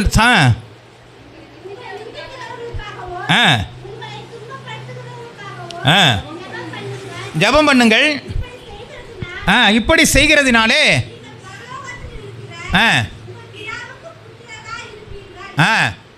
இப்போ என்ன சொல்லியிருக்காங்க? அதை யாரை நேசிக்குன்னு சொல்லியிருக்காங்க?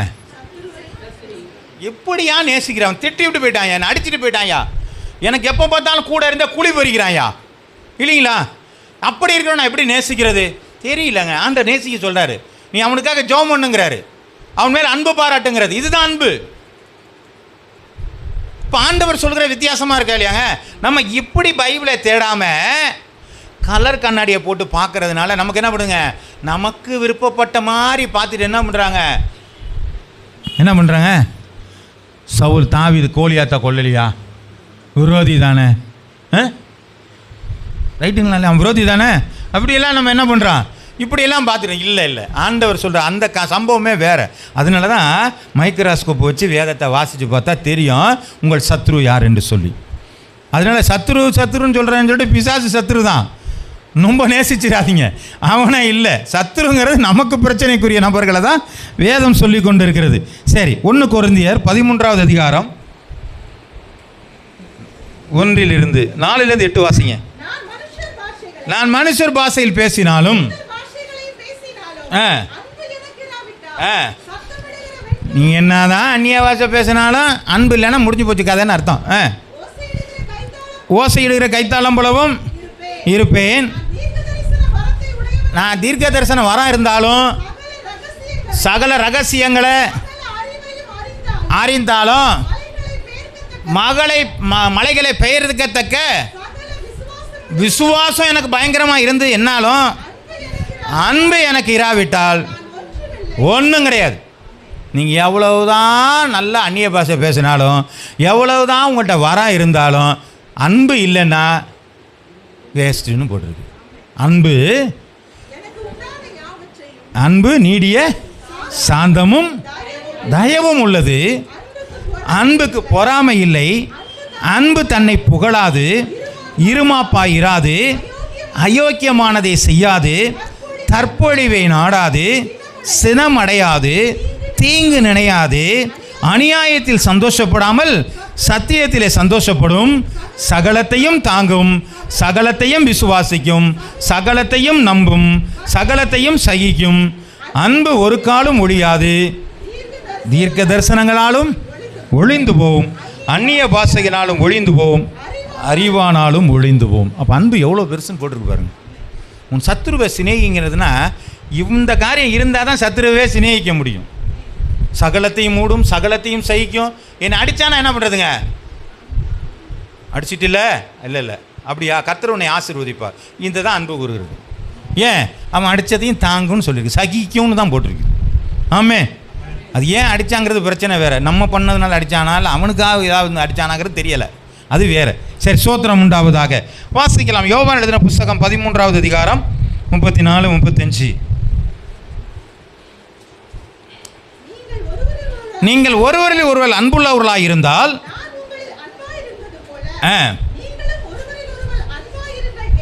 நீங்கள் ஒருவர் அன்பாயிருந்தா கொடுக்கிறேன். நீங்கள் ஒருவரில் ஒருவர் அன்புள்ளவர்களாய் இருந்தால் அதனால் நீங்கள் என்னுடைய சீசர்கள் என்று. அப்போ நான் அன்பு செலுத்தினால் என்னவா? சீசர்கள் என்று. அது என்ன போடுறது? யார் அறிஞ்சு கொள்வா? எல்லாரும் அறிஞ்சுக்குவாங்க. நான் எல்லாரும் மேலேயும் நான் அன்பு செலுத்தினா என்னை கடவுளுடைய சீசர் என்று எல்லாரும் அறிந்து கொள்வார்கள். ஆமேன். அப்போ அன்பை பற்றி எவ்வளோ தூரம் சொல்லியிருக்கு. ஆமேன். அப்போ அன்பு எவ்வளோ முக்கியமான காரியம். ஆமேன். லூக்கா எழுதின புஸ்தகம் 10வது அதிகாரம் 37வது வசனம். அதற்கு அவன் அவனுக்கு இரக்கம் செய்தவனே என்றான். யார் பிறன்னு கேட்டாங்க. ஒருத்தன் அடித்து ரோட்டில் கிடக்கிறாயா, நான் பார்த்துட்டு போயிடக்கூடாது. அடிபட்டு ஒருத்தன் கிடக்கிறான், அவனுக்கு ஏதாவது உதவி செய், அவன்தான் பிறன். அதுதான் அன்பு. ஆமே. நம்ம அன்பு செலுத்துறது இடம் இல்லாமல் கிடையாது. ஒருத்தர் ரோட்டில் உளுந்து கிடந்தானா அவனை தூக்கி எடுக்கிறதுல என்ன தவறு? இது ஏன்டா வம்புன்ட்டு போகக்கூடாது. ஒருத்தன் அடிபட்டு கிடக்கிறாங்க, ஒருத்தர் ஆக்சிடென்ட் ஆகிட்டான், தண்ணின்னு கேட்குறான், இல்லை ஏதாவது ஒரு ஃபோன் பண்ணி ஏதாவது ஒரு உதவி செய்யாமல் அவனை விட்டு தாண்டினோம்னா நமக்கு அன்பு இல்லைன்னு அர்த்தம். அவனுக்கு பார்த்து ஏதாவது ஒரு உதவி செய்தோம்னா அதுதான் பிறன், அதுதான் அன்பு. வாய்ப்பு இருக்கா இல்லையாங்க? ஏதோ சந்தர்ப்பம் கிடைக்கும்போது நம்ம என்ன செஞ்சிடலாம், அந்த காரியத்தை செஞ்சிடலாம். வாசிக்கலாம் நீதிமொழிகள் 19:17.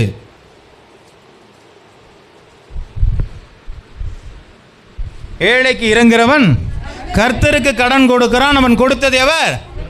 ஆமாம். என் அன்பு என்ன செய்யலாங்க? ஒரு ஏழையாக இருக்கிறவனுக்கு எதையோ ஒன்று என்ன செய்யலாங்க? சத்தமே வரலங்க. அன்பை இப்படி தாங்க செய்ய முடியும். ஒருத்தர் ரோட்டில் அடிபட்டு கிடந்தா என் அன்பை எப்படி காட்டுறேன்னா அவனுக்கு உதவி செய்கிறதுனால. நான் வேறு அன்பை நான் எப்படி செலுத்துவேன்னா ஏழையாக இருக்கிறவனுக்கு ஏதோ ஒரு பொருளை கொடுத்து அவனுக்கு நான் உதவி செய்வதன் மூலமாக என் அன்பை என்ன செய்வாங்க? நான் வெளிப்படுத்துவேன். என் அன்பை வெளிப்படுத்துறது என்ன இருக்குங்க? நீங்கள் நல்லா இருக்கீங்களா? சந்தோஷமாக இருக்கிறீங்களா? பைபிள் அழகாக சொல்லியிருக்கு. நீ சாப்பிட்டீங்களா அப்படின்னு சொல்லிட்டு என்ன பண்ணக்கூடாது? உன்கிட்ட சாப்பாடு இருந்தால் கூட பசியாக இருந்தால் அவனுக்கு என்ன செய்யுங்க? அவனுக்கு சாப்பாடு கொடுக்கணும். அதை விட்டுட்டு நீங்கள் சாப்பிடாமல் இருக்கிறீங்களா, உங்களுக்காக நாங்கள் ஜெபம் பண்ணுறோம். இதுதான் தாயக்கத்தனமான வேலை. ஆமாம். இப்போ ஏழையாக இருக்கா, அவனால் கொடுக்க முடியுமா? அவன்கிட்ட காசு இருக்கா? தயவுசெய்து கொடுத்துட்டு போப்பா. அதில் போய் கணக்கு பார்க்காதீங்க. ஒரு அருமையான ஒரு காரியம் சொன்னாங்க. நேரம் இல்லை, இருந்தாலும் நான் சொல்லிடுறேன். ஒரு அம்மா கீரை விற்றுட்டு வந்திருக்கான் ஒரு வீட்டுக்கு. அந்த கீரை விற்றுட்டு வரும்பொழுது அந்த அம்மாட்ட போய் ஒரு கட்டு கீரை எவ்வளோன்னு கேட்டானே, அது ஏதோ ஒரு காரியம் சொல்லி ஒரு 10 ரூபான்னு வச்சுக்கலாம். 10 ரூபா சொல்லியிருக்கு. இந்த அம்மா சொல்லுதான் 8 ரூபாய்க்கு கொடுப்பியான்னு மல்லு கட்டிட்டு கேட்குது. அந்த அம்மா முடியாதுன்னு சொல்லுது. மல்லு கட்டி முடியவே முடியாது, நீ 8 ரூபாய்க்கு கொடுத்தா தான் ஆகுன்னு இருக்குது. அந்த அம்மா ஏம்மா கஷ்டப்படுத்துகிற, சரிம்மா 8 ரூபாய்க்கு கொடுன்னு சொல்லி 2 ரூபாயை அந்த அம்மாவுக்கு என்ன பண்ணிச்சுங்க, கம்மி பண்ணி கொடுத்துருச்சு. ஆனால் அந்த அம்மா கூட எடுத்துகிட்டு கொஞ்சம் தூரம் போகணுன்னா மயக்கம் போட்டு கீழே விழுந்துருச்சு. இந்த அம்மா கீழே உட்கார வச்சு அந்த அம்மாவுக்கு தண்ணி தெளித்து சாப்பாடு கொடுத்து எல்லாம் பண்ணிட்டு போனிச்சான். அப்போ அந்த வீட்டில் இருந்த பையன் கேட்டானா, ஏம்மா 2 ரூபாய்க்கு இவ்வளோ தூரம் நீ மெனக்கட்டு அதுக்கிட்ட பேரம் பேசின, இப்போ அதுக்கு சாப்பாடு கோப்பாலாம் கொடுக்குறது இதுவே ஒன்று ஒரு கொடுக்குறியே, இதே ஒரு 50 ரூபாய்க்கு உள்ள காசு அதுக்கு கொடுத்துட்டியே, 2 ரூபாய் மிச்சப்படுத்துகிற நீ அப்பயே கொடுத்துருக்கலாம், ஏன் இதை காசை பார்க்குறேன்னா? அப்போ சொன்னாங்களா, வியாபாரம் செய்யும் பொழுது என்ன செய்யக்கூடாதுங்க? கருணை பார்க்கக்கூடாது. வியாபாரம் பார்க்கும்போது கருணை பார்க்கக்கூடாது. இன்னொன்று என்னன்னு சொன்னாங்க, அதே மாதிரி ஆபத்தில் உதவி செய்கிறதுல நம்ம என்ன பண்ணக்கூடாது, காசை கணக்கு பார்க்கக்கூடாது. வியாபாரத்தில் கருணை பார்க்கக்கூடாதான், ஆனால் கஷ்டத்தில் நமக்கு என்ன பண்ணக்கூடாது, கணக்கு பார்க்கக்கூடாது. அப்போ அது மாதிரி நம்ம என்ன பண்ணாங்க, ஏழை கொடுக்க முடிஞ்சா கொடுக்க முடியுங்கிற என்ன வந்துச்சா மாற்றிருங்க, டக்குன்னு கொடுத்துருங்க. அதுதான் நல்ல ஒரு காரியம். கர்த்தர் நாம் மகிமைப்படுவதாக. இன்னொரு காரியத்தை நான் ஞாபகப்படுத்துகிறேன். சிரிப்பு நடிகர் ஒருத்தர் இருந்தார், ஏற்கனவே ஒருத்தர் தெரியுங்களா, பழைய நடிகர், மதுரம் NS கிருஷ்ணன். அந்த NS கிருஷ்ணன் வந்து எல்லாருக்கும் நிறையா கொடுத்து உதவுவாராம். ஒரு முறை ஒருத்தன் வந்து காசு இல்லைங்கன்னு என்னமோ கேட்டோன்னே இவர் டக்குன்னு, அவர் எப்போதும் வெள்ளி டம்ளரில் தான் தண்ணி குடிப்பாரான், டக்குன்னு இந்த லெஃப்ட்டில் எடுத்து கொடுத்துட்டாராம். அந்த மதுரம் அங்கேருந்து சொன்னிச்சான், ஏன்யா நீ எல்லாத்தையும் நல்ல மரியாதையாக செய்வ, இதை ஏன்யா லெஃப்ட்டில் கொடுத்த, இந்த இடது கையில் ஏன்யா கொடுத்த, வலது கையில் கொடுத்துக்கலாமேன்னா அவர் சொன்னாராம், நான் இடது கையில் கொடுக்குறதுக்குள்ளே மனசு மாறிவிட, ஏன்டா ஒன்றும் வறுமை இருக்குது, இடது கையில் கொடுக்குற நான் வலது கையில் கொடுத்தா மாறிடக்கூடாதுல்ல, அதனால தான் உடனே கொடுத்துட்டேன் நான். புரியுதுங்களா? நம்முடைய சுபாவம் அப்படி இருக்கணுங்க. அதாங்க அன்பு. எப்படியாவது வெளிப்படுத்துங்க. வறுமையில் அவங்க கொடுத்துருக்குறாங்க, எவ்வளவோ வாழ்ந்த மனிதன் தான், இருந்தாலும் கடைசி நேரத்தில் கூட உதவணுங்கிற எண்ணம் இருக்குது. ஏழைகளுக்கு கொடுக்கறது கர்த்தருக்கே கடன் கொடுக்கு, அதான் திருப்பி கொடுத்துட்றேங்கிறார் ஆண்டவர். ஆமென். கர்த்தருடைய நாமம் மகிமைப்படுவதாக. வாசிக்கலாம். ரோமர் எழுதின புஸ்தகம் 12வது அதிகாரம் 20வது வசனம். அது ஏற்கனவே வாசிச்சிருக்கிறோம். கொலோசியர் 3வது அதிகாரம் 13வது வசனத்தை வாசிங்க. இல்லைம்மா, கொலோசியர் 3:13 சொல்கிறேன், அது வாசிட்டோம் எல்லாத்தையும். ஒருவருக்கொருவர் தாங்கி ஒருவர் பேரில் ஒருவருக்கு குறைபாடு உண்டானால் கிறிஸ்து உங்களுக்கு மன்னித்தது போல ஒருவருக்கொருவர் மன்னியுங்கள். இந்த மன்னிக்கிற சுபாவம் ஒருத்தர் வரணும். என்கிட்ட கோபமாக பேசிட்டாரு, இனிமேல் அவர்கிட்ட பேச்சு கூட கொடுக்க மாட்டேன். இல்லைங்க, மன்னிக்கிற சுபாவம் வாங்க. உங்களுக்கு கடவுள் மன்னிக்கிறாரா இல்லையா? அப்போ நீங்கள் என்ன செய்யுங்க? நீங்கள் மன்னித்து விடுங்கள். கர்த்தருடைய நாமம் மகிமைப்படுவதாக. மார்க் எழுதின புஸ்தகம் 7வது அதிகாரம் 10வது வசனம். எப்படியெனில் உன் தகப்பனையும் உன் தாயையும் கனம் பண்ணுவாயாக என்று தகப்பனையாவது தாயாவது நிந்திக்கிறவன் கொல்லப்பட வேண்டும் என்று மோசே சொல்லி இருக்கிறாரே. அப்படின்னு என்ன சொல்கிறாங்க? உங்கள் தாயும் தந்தையும் அன்பு செலுத்துங்க, கடைசி காலத்தில் விட்டுறாதீங்கப்பா, உன் ஆயுசு நாட்கள் நீடித்திருக்கும்படிக்கு உன் தாயும் தந்தையும் கனம் பண்ணுவாயன்னு சொல்லி வேதம் சொல்கிறது. அப்படி அன்பு செலுத்துவதற்கு நம்மளோடு கூட இருக்கிற காரியங்கள் அநேகமாக இருக்கிறது. ஏழைகள் இருக்கிறாங்க, பாடுபடுகிறவர்கள் இருக்கிறாங்க, கஷ்டமான ஆட்கள் இருக்கிறாங்க, சத்துருக்கள் இருக்கிறாங்க, தாய் தாப்பன் மாறு இருக்கிறாங்க. இவங்களுக்கெல்லாம் நீங்கள் அன்பு செய்வதே ஆண்டவருக்கு செய்கிற ஒரு காரியமாக இருக்கிறது. அதைத்தான் ஆண்டவர் செய்கிறாரு, நீ பிறருக்கு நீ அன்பு செலுத்து. இதை தாங்க ஆண்டவர் கேட்குறார். 2 பிரதான கட்டளை கொடுத்துருக்கிறார். என்னை எல்லாமே நீ வேறு தேவனை வணங்காத, ஆனால் உன்னை எப்படி நேசிக்கிறியோ அதே போல் நீ மற்றவர்களையும் நேசி என்று சொல்லி ஆண்டவர் சொல்கிறார். 1 யோவான் 5வது அதிகாரம் 3வது வசனம். நான் தேவனுடைய கற்பனைகளை கை கொள்வதே அவரிடத்தில். அப்போ நான் கட்டளைக்கு கீழ்ப்படிவதான் அவர்கிட்ட அன்பு கூறுது. நான் ஆண்டவரை ரொம்ப விசுவாசிக்கிறேன் அப்படின்னு சொன்னீங்கன்னா நீங்கள் கற்பனைகளுக்கு என்ன செஞ்சிடணுமா? கற்பனைகளை கை கொள்ளணும். நான் சும்மா ஆண்டவரை விசுவாசிக்கிறேன்னு சொல்லிட்டு அப்படி இல்லாமல் கற்பனைகளை நீங்கள் கை கொள்வதே ஆண்டவர் மேலே இருக்கிற விசுவாசத்திற்கு அன்பு வைக்கிறதற்கு அடையாளமாக இருக்கிறது. 1 யோவான் 3வது அதிகாரம் 23வது வசனம். நாம் அவருடைய குமாரனாகிய இயேசு கிறிஸ்துவின் நாமத்தின் மேல் அவர் மேலே நீங்கள் விசுவாசமாக இருந்து அவர் நமக்கு கட்டளையிட்ட ஒருவரோடு அன்பாயிருக்க வேண்டும் என்பதே. அப்போ ஆண்டவர் சொன்ன ஒருவருக்கு மேலே ஒருவர் அன்பாக இருக்கணும், அவர் மேலே விசுவாசமாக இருக்கணும் என்பதே அவருடைய கற்பனையாக இருக்கிறது. அல்லேலூயா, அல்லேலூயா. நமக்கு இந்த கலர் கண்ணாடி வேணாங்க, பைனாகுலர் வேணாம், மைக்ரோஸ்கோப் தான் நமக்கு தேவை. நம்ம வேதம் எனக்கு சொல்கிற கட்டளை எனக்கு என்ன ஆண்டவர் சொல்லியிருக்கிறா, நான் கீழ்ப்படிஞ்சு நடந்தேனே ஆனால் என்னுடைய வாழ்க்கையில் எல்லாமே ஆசீர்வாதமாய் மாறும். நான் ஆண்டவரை 2ஆம் பட்சத்தில் நான் கொண்டு போயிட்டேன்னு சொன்னால் என்னுடைய வாழ்க்கையில் மாற்றங்கள் உருவாக ஆரம்பித்து விடுகிறது. நான் கொஞ்சம் கொஞ்சமாக கீழே இறங்கிட்டு இருக்கேன்னு அர்த்தம். ஆகவே நான் ஆண்டவரை முன்னுரிமைப்படுத்த ஆண்டவரை தான் நான் மேலாக கொண்டு வச்சிருக்கணுமே தவிர அவருக்கு நீங்கள் முதுகை காட்டாதீர்கள். உங்களோடு கூட இருக்கிறத நீங்கள் பிரியப்படுத்த நினச்சி உங்களுக்கு முன்பதாக இருக்கிற ஆண்டவரை நீங்கள் மதிப்பை குறைப்பானீர்களானால் அது உங்களுக்கு ஆசீர்வாதம் அல்ல, அது ஆசீர்வாத குறைவுகளையே கொண்டு வருகிறதா இருக்கிறது. ஆமென். கர்த்தருடைய நாமம் மகிமைப்படுவதாக. இன்னும் நீங்கள் தொடர்ந்து போய் இந்த 2 வசனங்களை திரும்ப திரும்ப யோசிச்சு பாருங்கள். கர்த்தர் உங்களுக்கு அநேக காரியங்களை உங்களுக்கு வெளிப்படுத்துவார். ஆமென். ஆமாம், இந்த வசனத்துக்காக நாம் தலைகளை தாழ்த்தி நாம் ஜெபம் பண்ணுவோம்.